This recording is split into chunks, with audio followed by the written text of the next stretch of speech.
Hello, Jet fans. Welcome to our special edition, JetsInsider.com video edition from training camp. We are live up in Cortland, New York, at the beautiful Hope Lake Lodge at Greek Peak Resort, which is about 10 minutes from the campus of SUNY Cortland, where the Jets are practicing. Very lucky that we're here. Usually we've been doing radio shows and podcasts. This is our first actual Jets Insider produced video content. We bring you stuff from the locker room. We have interviews, but this is our actually first regular TV show. My name is Sean Deegan. I'm the publisher of JetsInsider.com. We have our editor-in-chief, Chris Nimbley, who's been with the site for many years, been covering the Jets day to day. One of the best beat writers on the street for the New York Jets. Chris, how you doing? I'm doing good. It's nice to be up here. Very nice to be up here. And first, we got to say about this beautiful place we're staying in. And this is sponsored by the Hope Lake Lodge, Greek Peak Resort here in Cortland, New York. Excellent place, a little diamond in the rough. You would never expect it to be here. For those who are like the New York area, if you've ever been to like the Great Wolf Lodge that's in our area, this is very similar to that, a little bit on a smaller scale. Right across from a mountain, great ski resort that's been here forever. They have an indoor water park, and as you can see, it's great. They have this beautiful lodge where they have a bar and restaurant. Great place to bring the family. If you're coming up here to Cortland to see the Jets play, highly recommend you check this place out, especially if you have family and kids. You're not going to find, you hear a couple of them in the background, you're not going to find a better place to bring your kids. So we're up here. It's the first weekend. We've been through 3 practices so far. It's Saturday, and the Jets have really come out swinging, done a really great job so far. One of the first things we noticed, and one thing that Rex had said, is that the team came in great shape. They were very highly conditioned. You could see that there was a lot of bounce in their step. It looks like they came off of July, their vacation, and looked really good and ready to play. Yeah, absolutely. They're definitely, all in good shape. They're full of energy, especially today when the pads came on. There was even more of a bounce to the steps. And every single play in 7-7s or 11-11s, everybody, whether they were on the sideline or in the play, they were really into it. They were getting after the refs for certain calls and stuff. They were getting after players, and players were getting after each other. It's good to see. Football's back, and it's great. And it's good. It seemed to go so fast this year. I can't believe we're back in training camp so quick. As you get older, everything seems to go faster, but it's cool to be back up here in Cortland. First 3 days, the weather has been stellar. It's been great. The first 2 days was almost like an Indian summer. No humidity, beautiful temperatures in the 70s, a little breeze. It was a little more humid today, a little bit more sweaty out there, but still great time for them to go out with the pads, start getting loosened up the shoulders, and really getting into NFL football. Rex comes up with that loose attitude. I think it's great that he gets everybody up here. This is their last year under contract at Cortland. I hope for sure that they come back again next year and keep on doing this. Chris and I were discussing it earlier. I think it's really good to get the team away, build that bonding, like a family atmosphere, really get the team to bond away from their wives and families, away from New Jersey. And I think it's something that really gives them a little bit of an edge.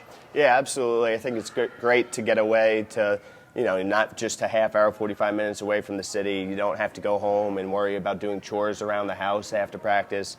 The players are kind of forced to bond with each other. There's some fun roommate pairings. They have to, communicate outside just their groups that they're used to communicating with. So it's a good bonding experience. Rex loves it for that reason.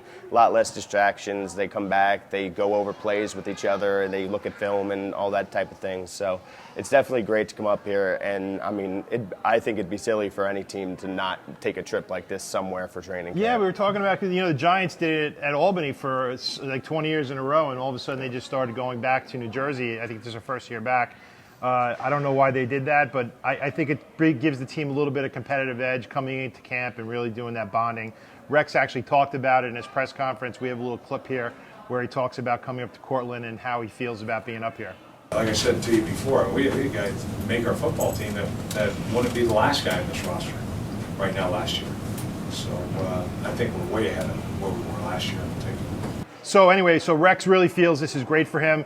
Rex, obviously being Rex, mingling with the crowd last night. He did his annual show up at the Dark Horse Tavern. For those of you that know Cortland, the Dark Horse is like the bar to be seen at, really big with the students, the biggest bar in the town of Cortland. He came in like he did last year and mingled with the fans. I don't know what he was drinking. I didn't see what his actual cocktail content was, whatever it is, but it's kind of cool. You never see Bill Belichick do something like that. No, it's Rex. Rex is by definition a man of the people.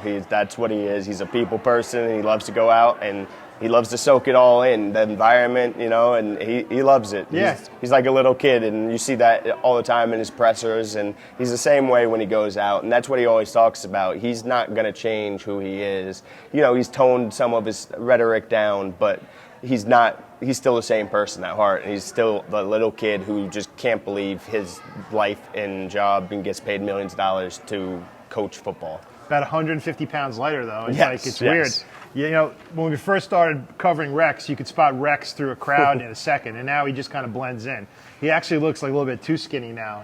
He's It's impossible to find him on the field, that's Yeah. for sure. You can't see him anymore. But he was out there with his defensive coordinator last night. There was a couple of coaches, and they were out there mingling with the fans. It's kind of cool to see that. You never see Bill Belichick going into the local Foxborough bar and mingling with the fans. No, absolutely not. So there's a couple of agendas, a lot of agendas actually going into this, and a lot of topics going into this training camp. We'll talk about the first one, which really isn't, I think, as an agenda as Chris and I have talked about, which is the quote-unquote quarterback controversy. Obviously, the media is looking for spins. They need to have copy to write about. Their editors are looking for content. Yeah. So they make it up more than it has to be. But this is Geno's team. There's no doubt about it. Do you agree with that? Yeah, absolutely. Now, the Jets, they've learned their lesson from Rex being too vocal and stuff, and from stuff that went on with Tannenbaum. Idzik's clamped down on stuff. So they're not going to come out and just say it. They're not going to give it to just come out with it. They're not also going to they don't want Geno to feel like he just has the job. And kind of the same what happened with Sanchez, where he had no one pushing him, and he just knew that he was going to be starting no matter how bad he played. So they want Geno to have a little bit of that threat. So they're not going to come out and just declare him the starter. But he's the second-year player. He's the guy they drafted. Vick they brought in on a one-year contract. This is the year to find out if Geno can build on something to be their future quarterback, where Vick can come in spot duty if need be and clean up, but he's not the quarterback of the future, clearly. I agree. If actually Vick does end up starting, it would be a big failure for this regime. It would look bad for Rex. It would look bad for Idzik. They went out. They drafted this guy. They want him to be their man. And to have Vick, who is a veteran, a lot of people don't like him because of his past, and he paid his debt to society. But obviously you have a guy that has a lot of experience that can help him. And if there's some type of emergency, he gets injured, you have a guy coming off the bench that really the Jets have never had. This is the first time in Rex Ryan's tenure here that they've had a legitimate backup, which I think is something good. There are a lot of years where there's been situations where you had to go, Mark Brunell or whatever, that was, or just ride it out with Sanchez. Last year we had nobody. They had David Garrard. You end up going to Matt Sims, but now they have somebody that's legitimate that can come in if Geno's not performing or he gets hurt, where they can actually pull out a game. You feel confident having a good backup. And actually both quarterbacks talked about their roles. Vick is very clear with his role. He knows he's coming to a situation where Geno is the number one quarterback, and he seems to be very comfortable with that. And we have clips from both of them where they talk about the situation. As part of the role that I'm playing now, I think it's kind of cool. I think these are opportunities that you got to embrace. And I think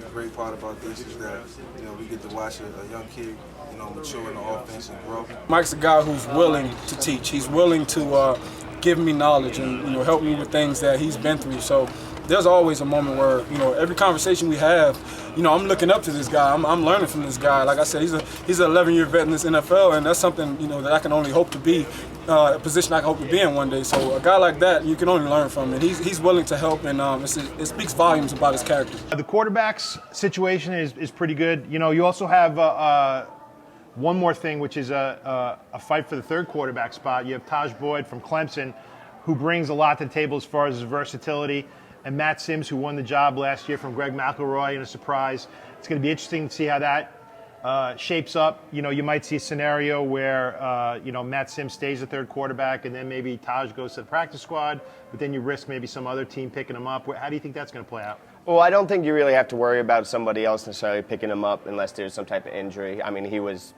picked in the 6th round. The teams could have drafted him if they wanted to. But I personally think that they'll probably run with 2 quarterbacks in practice squad, Boyd. It doesn't really make sense to keep 4 on the roster. They're gonna want to keep Boyd around and develop him. He's a little raw. He's got a lot to work with before he could ever be a definitely a starter, let alone a competent backup. But just Sims has a very strong arm. He's got a cannon, but he has no touch, and he's not accurate at all. And Taj, at least, he can float little passes. He can hit screens. He's accurate in short distances. He gets a little shaky when he goes downfield, although he had a beautiful 50-yard pass to Shaq Evans today. Yeah, that was right great. down the sidelines. Yeah, right in his hands. Yeah, that was a beautiful pass. But he gets a little shaky when it gets deep. But he's good accuracy-wise, short and medium. And I think if Geno were to get hurt and then Vick came in and got hurt, I think, it's not a great chance, but I think Taj Boyd gives you a better chance to maybe salvage a game here or there than Sims does, just because mostly because of the lack of touch that he has. So do you think ultimately Sims will stay as number 3 and they'll put Boyd on the practice squad, or you think that Sims will be cut? I think Sims will probably be cut at some point. It's just, I don't see the point in necessarily keeping him around. Again, when somebody lacks the touch, everyone falls in love with arm strength, but it's the most overrated thing with the quarterback. You just need your arm strength to be at a certain level. Yeah. You don't need to have a Matt Stafford or a Jay Cutler strong arm. In fact, that gets you in trouble a lot of times. Or like Brett Favre, who thinks he can make every pass, so they try passes they shouldn't. So that can backfire against you, but people fall in love with the arm strength, and Sims has that. But I'd rather have touch. I want somebody that can be more accurate and have touch on the ball, and he doesn't provide that. Right. Well, we'll see what happens. It's a good camp, a lot of competition going on. The next big thing, obviously, with the Jets is, the big problem last year was their lack of talent. The Jets went out, picked up some big players. They picked up Eric Decker, who was obviously the biggest wide receiver free agent out there, maybe one of the biggest free agents out there in total. They got Chris Johnson, who's going to be in their running backs. We'll talk about the running backs later. But first of all, as far as wide receivers go, suddenly when you had a team last year that had really no talent at that position, you have a team really stacking up right now with Decker, with the drafting of Jalen Sanders, Shaq Evans. You have Jeremy Curley coming in there. And obviously Stephen Hill, a big question mark, whether he can elevate his game finally to the next level. There's talk about whether he can even make the team. I think he'll make the team just based on, they have a lot invested in this guy. I don't think they'll just let him go. It doesn't make sense to cut him. He doesn't count a lot against the salary cap right now. They have the salary cap room even if he did. And he's going into his 3rd year. He has shown flashes. It's not like, and he's had a lot of injury issues as well, so that stunted his growth. And he was extremely raw coming out of Georgia Tech, where they only basically ran go routes, and he was mostly blocking. So, there's no way they cut him unless he suffers some type of injury, and then they do an injury-related release. But, Decker is a huge addition. Just watch him, and you can see he's got great hands. He's got great range. He's just a technician with his routes. He is precise. He's very sharp coming in and out of his That man caught everything. I haven't seen him drop a pass yet. He catches everything that comes his way. Really. Yeah, and off-balance catches over people's heads with tight coverage. He's made a couple. Milner's given him a couple completions where he had to get up, shaking his head like, how did he catch that? I was right in his face, right on his hip, and somehow he just reached over my head and snagged the ball out of the air. It's really impressive, and maybe he's not a top-tier number 1 receiver, but considering what they had last year, now with Geno's ups and downs, if you look at Geno's numbers last year in the games Jeremy Curley played, I haven't looked at them in a while, so I'm off the top of my head, but they were really good in those games, and he only played a handful of games because of injuries. If Jeremy Curley was the difference maker for Geno as a receiver. Now you add Decker, you got Saunders now, who is basically another Curley. Listen, Saunders is a guy that really has impressed me so far. Yeah. He's just a little scrappy guy who is quick. He just gets underneath, gets open, and just makes catches. Another guy with great hands who you put in the slot, in the same role that Curley is, or even have them both on each slots, on each, feature them together. I think you have, a really, really good combination there where it's going to be really difficult for defenses to catch up with them. Yeah, and fans are going to love him. All NFL fans are going to love him. People tend to like the little guy that plays like he's 6'4" and 280 pounds. In basketball, I always loved Allen Iverson going really hard at the rim, and Jalen Saunders attacks the defenders. Yeah, I think it was you that said that I don't know if it was you or one of the other beat writers we were talking to at practice, but when Sanders gets the ball, he doesn't take the hit. He actually goes forward and initiates the hit. Yeah, and so that's why because of how physical he is and because he goes and initiates the hit, it softens the blow from the defender, and he's able to not get us hurt as much. Because when you see him, I mean, when I watched him on tape, I was like, yeah, it's a small dude, small, really fast dude. But when you see him in person, you're like, okay, he's really small guy. Yeah. And like, not just short, he's skinny, but he is a tough guy, and he will go right after you, and that helps because it helps absorb the blow. And he's so quick and shifty too. So he'll throw his shoulder into the guy's chest and then just spin or cut right out of his grasp, and they have trouble getting their hands on him. Definitely a good addition, and it's going to be interesting to see who the final receivers are, because you still have Clyde Gates on the team, who obviously has been a great training camp wide receiver, not done very much when he's got his opportunity in the NFL. And you have a couple other people on the depth chart, that you have to look at that can be tough decisions when those final cuts come around. Yeah, I mean, you got someone like Shaq Evans, the rookie out of UCLA, who we talked about before, had a really nice catch. He had the first day of training camp, he had a couple drops in the morning, but he's come along a little nicer. He missed a lot of mini camp when he was at UCLA finishing up to graduate, but he seems to be progressing. There's Quincy Enunwa, who, he got hurt too, something with his hamstring, I believe, but he's very raw on his routes. Right. I expect him to be practice squad. And what about David Nelson too? And David Nelson, he's the forgotten man, and he's out there as the number 2 receiver a lot. I think the question is who's going to be the number 2 receiver, and I think you're going to see some type of rotation where you're going to have sometimes in some formations it'll be Hill, sometimes it'll be Nelson, sometimes they might send Amaro out there, they might just have Saunders and Curley out there. How many wide receivers do you think the Jets will keep? 7, 6, 7? At least 6, I would say. You got Decker, Hill, Nelson. I'm looking here at the depth chart. You have Hill and Decker probably as the 2 starting wide receivers, or Hill or Curley. You have Nelson, Sanders, Shaq Evans.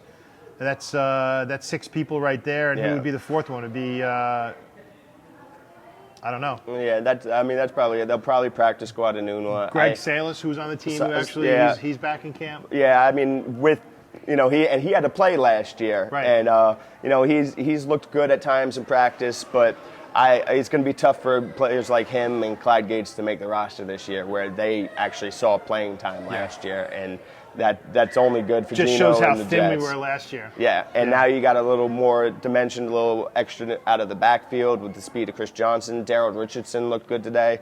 Running backs are tricky in training camp. It's hard to tell, even though they put the pads on today. But he was really slippery, Richardson, just slipping in and out, going into the line and evading tackles. So it's good to see they got a lot of weapons. And with Marty, he's going to find different ways to use them. Have 2 backfield sets and all different kinds of combinations with the receivers and the tight ends. Sudfeld has looked good. Morrow's had his struggles, but Baby Gronk, right? Yeah. Isn't that what they call him? Yeah, that's what they called him up the Patriots. But he's looked good. I mean, nothing too spectacular, but he hasn't made any mistakes. Well, we'll get to the tight ends in a little bit. But as we were talking about, Eric Decker, obviously our biggest acquisition this year, and he sat down and talked with the media and talked about his coming to the Jets and why he chose that and how he's happy to be here. This team is built on that. Tough guys, physical mentality, and I saw that today, first day of pads with everyone. So I'm excited to be on their team, to be honest. As a receiver, you get your nose in there, you get dirty, you get the blocks when needed. That's why I like to play on the outside and stay away from all that happening. We're very happy to have Eric Decker on our team. We think he's going to bring a lot to the table. Him and Geno have really shown some sync already. As I said, he hasn't really dropped the ball that I've seen since he started training camp. Even in when he was doing the full team OTAs, he looked great as well. Yeah, absolutely. Seems to really be getting a sync with both quarterbacks. But you are watching Jets Insider Video. We are doing something new here, an actual kind of little TV show instead of our usual radio show podcast, which we kind of put on hold for a little while. This is something new we're testing, and hope you like it. But we're up here in beautiful Cortland, New York at the Hope Lake Lodge at Greek Peak Resort. Great place to bring your family if you're coming up here to watch the Jets. Next week they have the green and white scrimmage next Saturday, which I'm sure is going to be a packed house. It always is. I think they have maybe like 5,000 or 6,000 people there last year. Yeah. But if you're coming up with your family, can't think of a better place to come to than the Greek Peak Resort here. and the Hope Lake Lodge Indoor Water Park. Great place to come, and they are actually sponsoring this show here today. And this is where we stay every year. This is, I think, our 5th year here, Chris? Yeah. And they are great people, very, very hospitable, and really a luxurious hotel kind of in the middle of nowhere. Yeah, it's nice. You know, the little town of Cortland and the college where they practice, and then we take a 10-minute drive down one really long road into a big field of nothing. And then you got this nice a hotel in the middle of nothing. It's like an oasis nice. In the middle of the desert. Yeah, it's nice and peaceful and quiet. Yeah. You can see stars at night. Yeah, It's gorgeous. great up here. And they have everything. They have an in-house restaurant across the street where they have the ski slopes where they do skiing in the wintertime at Greek Peak. They have a nice bar called Tracks where you can go there and have a cold drink, and brick oven pizza, really good place. So if you come up here again, please come by the Greek Peak and check it out at least. But talking about our wideouts, we moved from wideouts to tight end. Obviously, we have our draft pick who we had, Jason Morrow, who so far, through the OTAs and through mini camps has been a little bit inconsistent. Still inconsistent the first couple days here. Yep. Has shown a little bit of flash of brilliance here and there, but obviously hasn't been very consistent as of yet. He's working on doing that. But what would have been your initial reactions about Amaro? He's looked really good with the way he uses his body. His routes have been pretty good for the most part. He's just struggled with some drops. And part of that is probably attributed to catching passes from Geno, the righty, and then Vick, the lefty. The ball comes out different angles, different spin on it. So some of that's probably attributed to that. Some of that is probably just he's in his own head too much. He was in a spread system at the Texas Tech where, it was much simpler route trees. Now he has a lot more timing he has to work at and be worried about. There's a lot more details that he has to be worried about. So it's only natural for rookies to come in and to be thinking a little too much, and sometimes they mess up. But he had great hands in college, so I expect this to get worked out at some point. And you see his frame, his size, and his speed. As long as he corrects the drops, he's going to be a player, and I don't have any reason to doubt that he will. I think I agree with you. I think he's got great potential. He needs a little work with the quarterbacks, and that's the whole thing about training camp and all these practices they do is just trying to get in sync with each other. So once they get that sync together, hopefully we can see the reasons that they drafted him. Along with Amaro, you have the veteran Jeff Cumberland, who was late coming to camp, came yesterday. He's a guy that shows flashes of brilliance. I think he's going to keep getting better, and I think actually these guys will push each other a little bit. Really have never had a lot of talent at the tight end position, really, since Rex has been coach. Right. And also you have Sudfeld, the other guy we were talking Yes. about, who obviously was a raw prospect as well, who I think will get better as they go along. So, Chris, do you think they're going to keep all three? Yeah, I'd imagine they would. They're obviously going to keep Jace. They just signed Cumberland again. Sudfeld showed, promise when he was with the Patriots. They would have liked to have kept him, but they had the tight end issues with Gronk being hurt and the Hernandez issues, so they couldn't afford to keep the roster spot on a tight end who wasn't going to play and help them right away. He's been really good in training camp and mini camp. He looked really good. Training camp, he's been impressive. He's probably the best blocker of the three right now. Amaro, didn't do a lot of blocking in college. He was lined up, I think, 80% of the time as a wideout. He would do very good blocking DBs in space. He could do that, but as far as lining up with his hand in the dirt and taking on defensive tackles and linebackers, and that could be another part of the reason for his struggles with drops, is he's got to learn to block. And I asked him the other day about, how is it to not just be learning how to block, but to be learning it against this D-line, and how much more of a challenge does that provide. So that could be all in his head. He's got to learn a completely different thing, and he has to worry about that. But Sudfeld's probably the best blocker of the three. Cumberland is still much more of a receiver. But they can do different things. They can all come in and they can all help. Sudfeld's not going to be breaking 80-yard touchdown passes, but he can definitely be a good first down target or third down target, move the chains and block, and definitely help contribute. I agree, and I think these guys have really actually a great opportunity where they practice every day against a great defense. So Yeah. I think that'll help our offense as a whole get better because of the competition in practice every day against really good players. So you're watching Jets Insider Video. My name is Sean Deegan. I'm the publisher of JetsInsider.com, along with my editor-in-chief, Chris Nimbley, who covers the Jets every day out there for us. We are coming to you again from the Hope Lake Lodge at Greek Peak Resort in Cortland, New York. We've been up here covering practice all weekend, actually, since Thursday. We're going to be up here doing stuff all training camp back when they're in New Jersey, and we cover the team every day. So obviously, if you're just learning about our website, I suggest you go on to www.jetsinsider.com. Check it out. Go on our message boards. A lot of interaction between the fans there. Yes. Really great place to be if you're a Jet fan. So we've gone over a lot of the offense. One thing we didn't go over is their offensive line, which obviously with all these new players coming in, a great offensive line I think is imperative to make the whole cog, Yes. work. Last year was not a good year for the offensive line. They're a team that was once, when Rex first came, they had a great unit. They had great players. You still have the veterans like the DeBrickashaws, the Mangolds there. They put some other people in place. Last year Willie Colon was very consistent. This year, they lost Austin Howard to the Raiders. They picked up Giacomini. Bruno Giacomini. We always have problems talking about the guy, who is, when you see the guy, he's a massive, massive guy. Yeah. He's like 6'7", 350 pounds, a big guy. You were saying he looks like Megatron with his freaking He's very helmet on. intimidating with his helmet on. Once the helmet comes off, that imitation just goes away immediately. He's just got this just harmless looking face, and Yeah. you're just like, that looks like one of the nicest guys in the world, but he's still a monster. He's huge. Well, as I said yesterday, a guy named Giacomini, he had a lot of pasta when he was a kid. Yes. Obviously, it helped his growth. Yes. He's a big dude. He was pretty good. He was a good player in Seattle. Obviously, Idzik knew about him. Yep. He became available. They picked him up. So he's going to go into the spot where Austin Howard was. I think that's kind of a push there. It might be even a little bit of an increase. Yeah. From what I've seen from him, he looks like a very good player.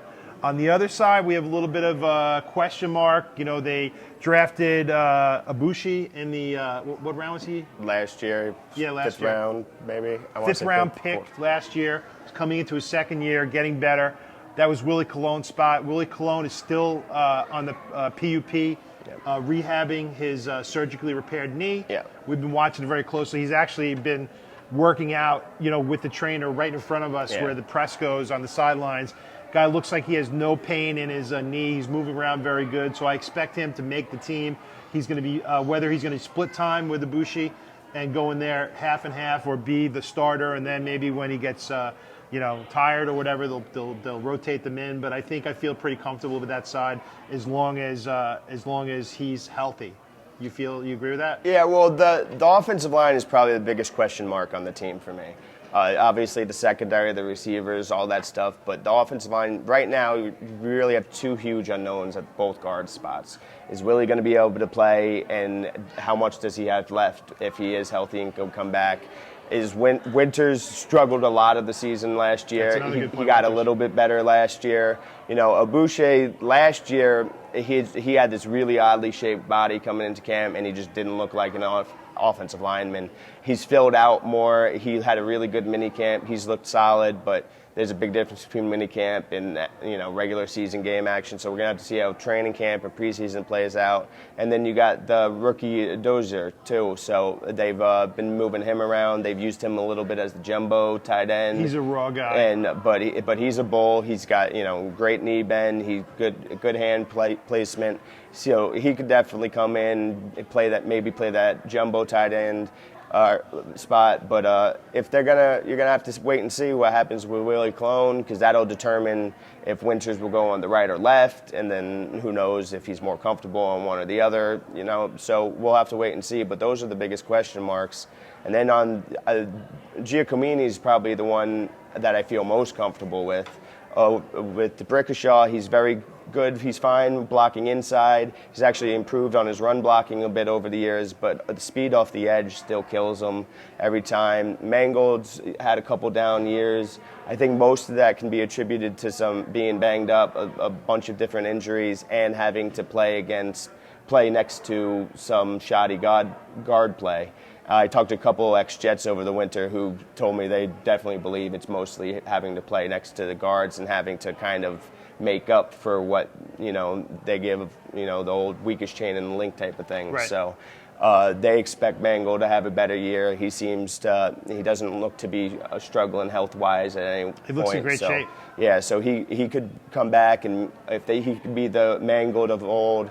If DeBrickashaw can just maybe slim down some of those sacks off the edge, and then they can just get they don't need anything spectacular. Just get solid plays out of the guard spots, so we can avoid games like they had last year with the Bengals or the Titans, where Geno played bad, but he never even really had a chance because the defensive line was in his face before he had a chance to do anything. Right. So you need to be able, in order for a quarterback to develop, he needs some type of time. And they got to see that the line can give it to him and find out the right combination to get that done. Well, I'll tell you, I think they're an improved unit. I'm looking forward to see how they meld together. And that brings up our final part of the offense, which is the running back position. We talked earlier about Chris Johnson being a big free agent that the Jets, Right. that the Jets picked up. He was kind of pushed away from the Titans. He had a big salary coming off knee surgery. He's still 7 months removed from knee surgery. But a guy that really, if he can get his act together, and I think this is a big year for him because if he wants to continue to be a high-paid guy in the NFL, he needs to come back and prove himself this year, which really bodes well for the Jets. Yeah. Hopefully he can come back, and that combination of him and Powell and Chris Ivory together, really a great trio of running backs and a lot of talent. If they can get something going there, that could be something very special. And that Rex wants to run the ball. Oh, absolutely. And Vick was talking today because Vick and Chris Johnson are roommates up here, and Vick was talking about how what a great sense of humor that he has, but they also been talking about how they both feel like they have to prove to people that they're not done at this stage of this career. Even though Vick is reserved to the fact that he's going to be the backup, he still feels he could play at a high level if needed to. And Chris Johnson, he knows he's not going to come in and get 30 touches a game either, but he wants to prove that he's still a good running back. And the talent is still there, I believe. His issue has always been trying to swing for the home run too much. He wants this 80-yard touchdown run instead of trying to just get whatever the defense gives him. If Rex Ryan and Mike Devlin, if Marty Morningwig can kind of focus him and just tell him to stop doing that so much, he can be a huge help. He adds the speed he has, adds a whole different dimension. Defenses have to worry about that. They have to contain the speed and then worry about the receivers and everything else. Like we said earlier, Morningwig's I expect him to employ lots of 2 running back sets. You could see Ivory and Johnson in the backfield at the same time. The typical thunder and lightning type combination where, Ivory's a lot faster and quicker than a lot of people give him credit for, but he's a powerful runner. Chris Johnson doesn't like contact as much, so that's the speed part. But they can mix it up and really wear down defenses. I got news to you. I think Powell has looked the best so far the first 3 days. He looks like he's got a lot of punch in his running. He's been very quick. He's been able to evade. Today especially, I thought he had a really good day. Yeah, he's the most consistent down the middle. He can do a little bit of everything. He's probably the best. He might be the best pass blocker out of all of them.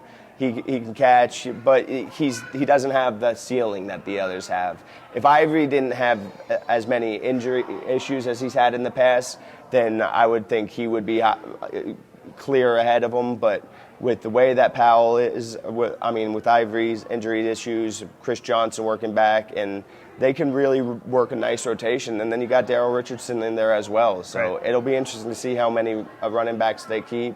It'll be, there's going to be a lot of competition there. They talk about it, and they're going to run with the hot hand. That's going to push them each to want to really be able to get it. And like I was saying, maybe that helps Chris Johnson say, okay, I need to settle for this 5-yard gain instead of trying to pop it so I can get the ball the next time. And obviously Johnson didn't participate today. They're keeping that, with his recovering knee. They don't want to push it too far. I wouldn't be surprised if he got very limited reps in the preseason.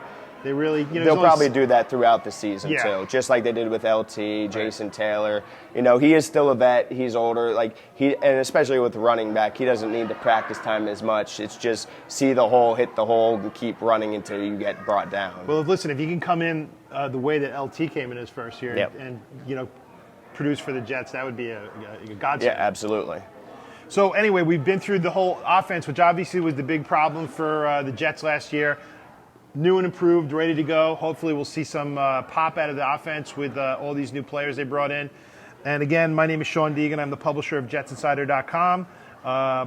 You're watching our video, which is our first recap of training camp after the first 3 days. I'm joined by our editor-in-chief, Chris Nimbley, who is covering the team every day out there with a number of other reporters. We got some new staff on this year, very talented guys like we do every year, and we're looking forward to working with them. And so anyway, offense done. We got to go to our defense. And obviously not a lot about to talk about our defense. Our defense has always been good. Our defense was good last year. They have a couple of additions and a couple of question marks coming into the season. Obviously our defensive line is stacked. That's where they're known for. So it was a little bit surprising to me the other day when they went out and signed the veteran Jason Babin. Yeah, I mean, it wasn't surprising. They need pass rushers still. The defensive line is stacked. There's obviously a lot of talent, and we see it in practice, and the full team modes. We see it in the one-on-ones. The poor offensive line kind of just gets dominated by Wilkerson and Sheldon. Copels has looked really good, but they still need more of a pass rusher. You got Antoine Barnes on the PUP list. He's coming back, and he looked really good before he got hurt last year. You got Cunningham, the expatriate, as well. So there's a couple different options, but Jason Babin can get after the passer. That's one thing he's done his whole career. He's not good against the run, but he can come in as a situational passer, and they can use some type of rotation with him, Pace, Barnes, maybe Cunningham if he can make it, and they can hurt you from a lot of ways, that different angles, and you have everybody else up front plugging it up, so he can fly off that edge. And he's a bull too. He's physical and fast. He's a bull. He's 34 years old, 11 years in the season. He had 7.5 sacks for the Jaguars last year, which was pretty good. Yep. His best year was in 2011 with the Eagles. Right. Where he had, how many, 15 sacks, something like that? I'm not sure about the number, but it was up to double digits for sure. But, it's kind of strange. He's been with a lot of teams. There's some rumors that he might be a little bit of problem in the locker room. He might have some attitude problems, but the Jets are willing to take a risk on him. I don't know what his contract numbers were, but I assume that it's probably a minimum deal with a lot of incentives. I'm sure he just wanted to be in a camp and somewhere to go where he'd be able to play. And definitely, do you think this? And we have some tape from Idzik where he talks about the signing of Babin. He actually knew Babin from his time when he played for Seattle, I think, for one season. But do you think this brings a little bit of doubt that maybe Barnes won't be ready for the season, or they're a little worried about his injury? I don't think it's that as much. I mean, it could be, but I don't think it has to be that. I think it could just be an extra pass rusher, extra depth. And Barnes has had injury issues throughout his career too, so he's looked good though in warming up. He's just running sprints and doing light cutting and stuff, but he looks really good. He looks healthy. It's just his conditioning. You can see after he's done sprinting, he's struggling to get his breath a little bit. That's what happens when you can't run for as long as he had whenever he got hurt week 7 or something like that. So he's been out. He's got to work on his conditioning, but he looks really fast and explosive. I just think it's more about depth, and maybe Babin can line up as a defensive end. He can play outside linebacker. The Jets love to do the 4-3, the 3-4 hybrid. They can move him around left side, right side. So he's just another chess piece, as Rex likes to say. And with all the different ways they can use Copels on the line, standing up, there's so many different things they can do to keep the opposing offenses off balance. Well, we spoke to Jason Babin yesterday. Here's a clip on him joining the Jets, and after that we have another clip from the general manager, John Idzik, about the signing of Jason Babin, who comes from the Jaguars, and hopefully will be a little bit of a boost, a little bit more of a boost to our pass rush, which I think is important based on our cornerbacks, a little bit shaky there, and we'll talk about that. But here's a clip from Jason Babin and John Idzik. Oh, when you come out here in a situation like this and you see these guys making their calls, making their checks, and I'm still learning everybody's names and the numbers on the fly, but just to see it's like a well-oiled machine. The coaches making the signals, the calls, everyone's talking to each other. And you're like, this is the way it's supposed to be. It's really exciting. We're always looking for ways to help our team, and we felt like Jason Babin could help us. I had a little bit of experience with Jason together in Seattle, so I knew a little bit more about the person too. And that was the Jets general manager, John Idzik, and Jason Babin talking about his acquisition as a addition to our pass rush, which obviously pass rush is very important, and the people that obviously benefit most from the pass rush is the secondary. Good pass rush obviously puts the quarterback in a position where he needs to throw the ball away and hopefully makes a mistake, and the cornerbacks and the safeties take advantage of that. Our situation at cornerback right now is a little bit jumbled a little bit with Antonio Cromartie going to Arizona. We have a situation where we have Dimitri Patterson and a couple other people that are fighting for that right cornerback position. Obviously, D. Milner on the left is going to be our starter. He's coming to his second year, blue chip draft pick. But what do you think is happening at the right cornerback as far as that competition? You have Patterson, who was a free agent they picked up. You also have Darren Walls. You have Dexter McDougal, the draft pick this year. What's going on there? I think as long as Dimitri Patterson can stay healthy, which he's had trouble staying healthy in his career. I know we've said that a couple times throughout this, but there are some players that have injury issues. Dimitri Patterson has had some, but he's a very solid corner when he's healthy. He's a playmaker. I think as long as he stays healthy throughout camp and he's ready for opening day, he will probably most likely be the starter on opening day. I would expect at some point in the season, though, whether it's injury related or it's just time, I would expect Dexter McDougal to take that second spot. He's looked great in minicamp. He's looked really good so far in Looks like he's in camp. great shape. A really nice specimen as far as an athlete. And you just got, Rex, he already fell in love with him. He's talked about it numerous times, but every day he's going to fall in love with him all over again.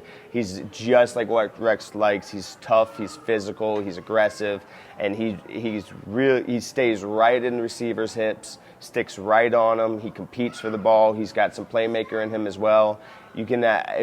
They can have him on the opposite side of D. Milner, and then if Patterson just gets kind of demoted, they could even shift him to the slot on nickel or dime with Kyle Wilson. They can rotate some things there, but I think by the end of the season, I expect Dexter McDougal to be Dexter McDougal to get the starting spot opposite of Milner. Should be fun to watch. Then actually at the safety position, we have our draft pick, our number one pick this year, Calvin Pryor, who is going to be battling for playing time with DeJuan Landry, Yeah. who's the veteran, been in this league for many years. How do you see that playing out? You see obviously maybe Landry starting, or you expect Pryor. You expect Pryor to be the starter from day one? Well, in minicamp, it was all Antonio Allen and Pryor getting the first team reps. And Rex even said, that's what we're doing for now because they need the reps more than Landry does. Landry's a vet. He's had experience with Rex. He was in Baltimore even, so he knows the system. So he didn't need as many reps. And the first day of training camp, we saw that because Landry came in and he started getting more of the first team reps with Antonio Allen. And then today, Pryor had a head injury. He had to be evaluated. Rex Ryan said that after practice that it's not a concussion, but they're going to take every precaution, and they're going to probably sit him out for a couple of days. So it's unfortunate he had the injury today. That when they put the pads on, everyone was looking forward to watching him, lower his shoulder and hit some people. But I expect a rotation of some sort. You know what? Your Rex runs such a defense with so many moving parts that you could have two safeties. He loves cornerback. three Yeah, he just safety moves sets people too, around. so. So I agree. I think everybody's going to get playing time. Yeah. I just think there's going to be a rotation. They're going to certain situations. They just mix it up so many times that they're going to have playing time for everybody. Yeah, like I said, they'll do lots of three safety sets. They'll move them around. They'll line somebody up as an extra safety, like a linebacker in the box. Maybe have him blitz, maybe have him drop back and somebody else blitz, just an extra defender against the run. It's Rex Ryan defense, and he's got a lot of young weapons in that secondary, but they're very young, but they got talent. And combined with that D-line and the veterans leadership they have in the linebackers, there's a lot of different ways that Rex Ryan can dial up certain plays and confuse the likes of Tom Brady and that, every Jet fan sitting there hoping for. And it's a funny story I read yesterday is that, not to bring up Darrelle Revis again, I know it's a dead issue here, but Gary Myers wrote a story yesterday that he spoke to Darrelle Revis, and Darrelle Revis actually wanted to come back to the Jets after Tampa Bay let him go. And the Jets were not just interested. So I think, like a scorned lover, he did the worst thing that he could, go to their, heated rival. I don't know how much I buy that. Revis, when he first signed there, he talked about how happy he was to be there and about how he just wanted to win and this and that. And he said that the other day. Well, last year somebody hit him up on Twitter asking about the money or the wins more important.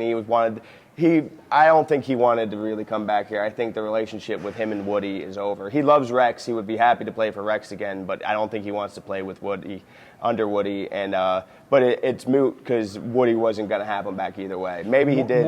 More stories that the media they need to make their deadlines. You need to sell papers. Yep.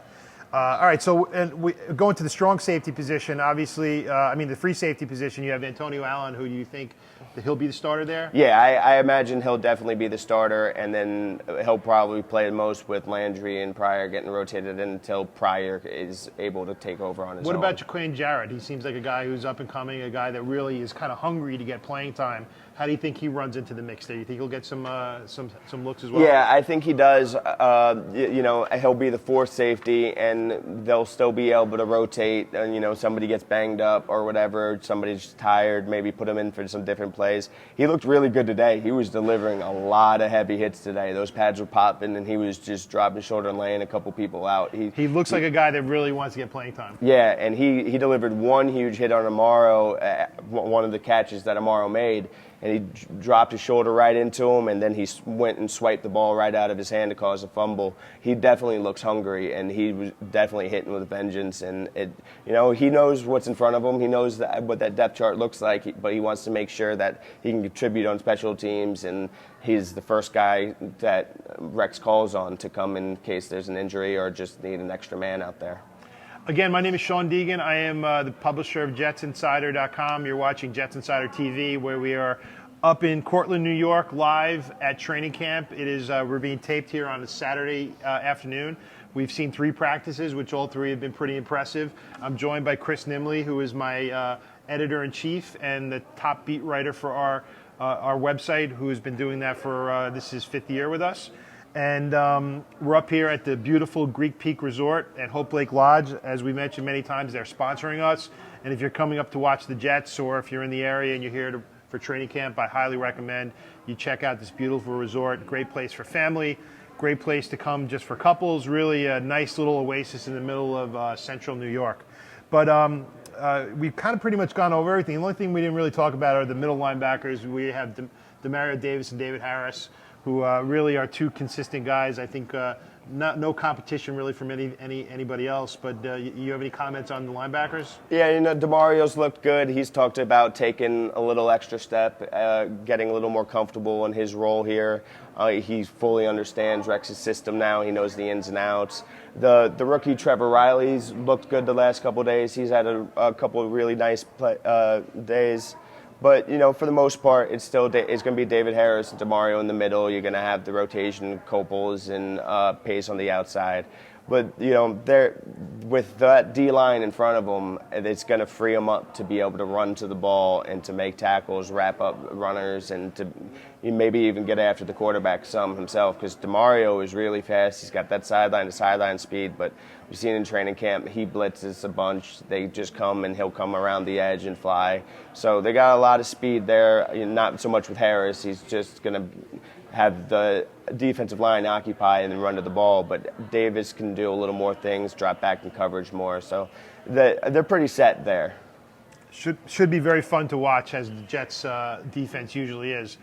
Well, that being said, we've gone over pretty much the whole team, and I know it's early. We haven't seen them play any games yet, but obviously this is a question everybody's going to be asking. Are the Jets a playoff team, number 1? And number 2, do you think they are stacked enough to overcome the Patriots in the AFC East? Overcoming the Patriots in the division, that's probably a little bit of a stretch, unless something happens to Tom Brady and he's not able to finish the year or something. But you'd still have to put the Patriots as the heavy favorites. The Jets, as far as the playoffs, I expect them to at least be right there knocking on the door. I don't know if they'll actually get in. That first first stretch of the season, there's a lot of really tough games. They got all those NFC North games, a lot of really strong, powerful offenses, high-octane offenses that this young secondary is going to have to deal with. So we're going to have to see how they get through the first stretch. But the one thing that's really has to be really encouraging for Jets fans is the young core they've built, the way Idzik has gone about building it with all the cap space they have left, all the cap space that they'll be able to roll over to next year. They still can go out and keep adding pieces. They got a really young, talented core, and it's going to be a lot of fun for Jets fans to watch. It's going to be a real interesting year, and it's just they're building on something here, and you can really see the design starting to take shape. Do you think Woody is committed to Rex? Let's say they're a 8-8 team, maybe even 9-7, don't make the playoffs. Do you think Rex is, or even 7-9? Let's go there. Do you think Rex still stays? I think something like that. My guess would be he still stays, just for the same reasons as always. These players love him. This team is.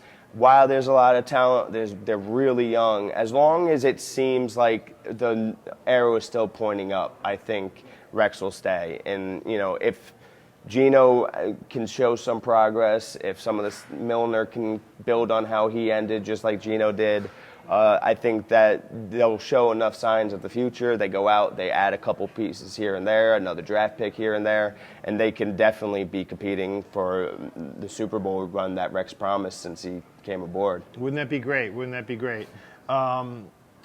So that's it, folks. This is your wrap-up for the first 3 days at Cortland. I want to thank you for joining us. I'd like to thank Chris Nimbley, my editor-in-chief, for such great insight. Obviously, a guy that's in the know. And obviously, if you are not aware of our website or you're a casual user of it, I suggest you go there more often because we cover the Jets every day.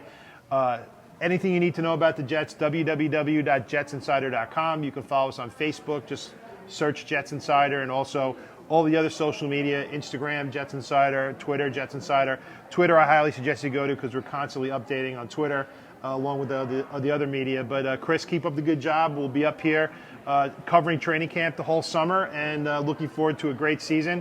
And hopefully the Jets will bring some enjoyment to us this year. Yeah, absolutely.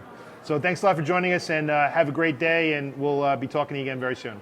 Jets fans! 1, 2, 3, J-E-T-S! Jets! Jets! Jets! One more time! 1, 2, 3, J-E-T-S! Jets! Jets! Jets!